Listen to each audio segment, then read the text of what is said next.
पीडित तरुणी प्रिया सिंग प्रकरणात संशयित आरोपींना ठाणे कोर्टाने जामिनावर सुटका केली आहे। अशातच आता संभाजी ब्रिगेडने याबाबत आक्रमक भूमिका घेत पीडित तरुणी प्रिया सिंगची भेट घेतली आहे। यावेळी रुग्णालयात भेटी घेण्याकरता गेले असताना प्रिया सिंगची वैद्यकीय चाचणी चालू असल्या कारणानं संभाजी ब्रिगेडने तिच्या कुटुंबियांची विचारपूस केली व यानंतर त्यांनी प्रिया सिंगला न्याय मिळवून देण्याचं देखील तिच्या नातेवाईकांना आश्वासन दिलंय। ठाणे पोलीस आयुक्त यांना व मुख्यमंत्र्यांना देखील निवेदन देणार असल्याचं यावेळी संभाजी ब्रिगेडच्या कार्यकर्त्यांनी सांगितलंय। तसेच न्याय जर मिळाला नाही तर आरोपींच्या विरोधात तीव्र आंदोलन करू व रस्ता रोको करण्याचा इशारा देखील यावेळी संभाजी ब्रिगेडच्या वतीनं देण्यात आला आहे। आज प्रिया सिंग यांना भेटायला इथे पीडित महिलांना मी इथे भेटायला आलो। डॉक्टरांची चर्चा झाली आमची। त्या चर्चेमध्ये डॉक्टरांनी सांगितलं की त्यांचं आज ऑपरेशन आहे, सर्जरी करणार आहे, म्हणून त्यांना आज भेटून दिलं नाही। पण त्यांचे नातेवाईक त्यांच्याशी आमचा कॉन्टॅक्ट झाला। त्या कॉन्टॅक्टमध्ये ते नातेवाईकांनी म्हणलं की आजचा दिवस अनेस्थिशा त्यांना दिलेला आहे, तर अनेस्थिशा दिल्यामुळे तुम्ही आज भेटता येणार नाही, पण तुम्हाला नक्कीच आम्ही उद्या तुम्हाला त्यांना भेट करून देऊ। आणि संभाजी ब्रिगेडची एकच भूमिका आहे की ज्या महिला पीडित आहेत त्यांच्या पाठीशी उभं राहणं आणि त्यांना न्याय देणं। पण आज आपल्या विभागात असं सीन झालेलं आहे की ज्या महिलाचा अत्याचार झाला आहे त्या महिलाला जराही न्याय मिळालेला नाही। कारण आज त्यांच्यावरती जे गुन्हा केला त्यांनी काल ते सुटले, त्यांना जामीन मिळालं, गुन्हेगार सुटले, जामीन मिळालं त्यांना। आणि जी महिला पीडित आज ऑपरेशन आहे त्यांच्यावरती अन्याय झालेला आहे हा।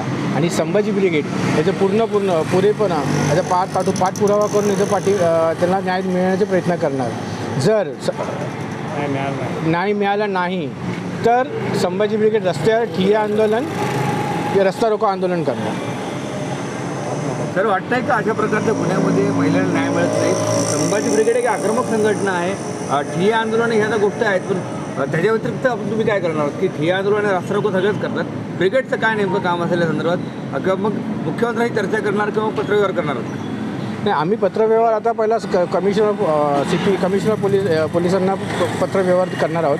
आणि प्लस आम्ही मुख्यमंत्र्यांना पण त्यांना आवाहन करतो की हे जे गुन्हा केलेला आहे यांनी त्याच्यावरती कडक कारवाई करावी, ही संभाजी ब्रिगेडची मागणी असणार।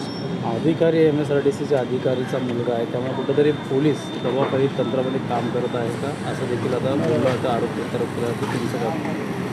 माझं एकच सांगणं आहे की दबावाखाली कोणी काम करू नये। आणि जर दबावाखाली जर काम करत असेल तर संभाजी ब्रिगेड सक्षम आहे त्यांना। पोलिसांनी त्यांना नोटीस दिली होती, SIT देखील अटेंड केली होती, आणि असं असतानाच त्यांना SIT स्थापन केलेलं आहे, त्याचा आम्ही झालेला आहे त्यांना। SITचं त्या पोलिसांनी जी SIT घोषित स्थापना केलेली आहे तरी देखील आज त्यांच्यावर जे गुन्हे 307चा जो गुन्हा कलम लागला पाहिजे तर त्यांनी बेलेबल गुन्हा लावलेला आहे। पण संभाजी ब्रिगेड आता गप्प नाही बसणार, संभाजी ब्रिगेड आपला बाणा दाखवणारच आणि रस्त्यावर उतरून ते आंदोलन तर करू। आणि प्लस यांच्या जे गुन्हेगार आहेत त्यांना बरोबर त्यांच्या पाठीशी जाऊन त्यांना बाईला न्याय मिळण्याचा प्रयत्न करू। महिलेवरती कुठेतरी दबाव आणण्याचा प्रयत्न केला जातोय, कुठेतरी घाबरण्याचा प्रयत्न करतो, संभाजी ब्रिगेड कशाबरोबर त्याच्या पाठीवर करणार? संभाजी ब्रिगेड महिलांच्या पाठी संभाजी ब्रिगेडचा जन्म यासाठीच झालेला आहे की पीडित लोकांसाठी त्यांना न्याय मिळवणं, हे संभाजी ब्रिगेड यासाठी जन्म झालेला आहे। आणि जर कोणी महिलांना जर दबावाखाली जर आणत असतील तर संभाजी ब्रिगेड त्यांना आपल्या भाषेमध्ये आपण त्यांना उत्तर देऊ।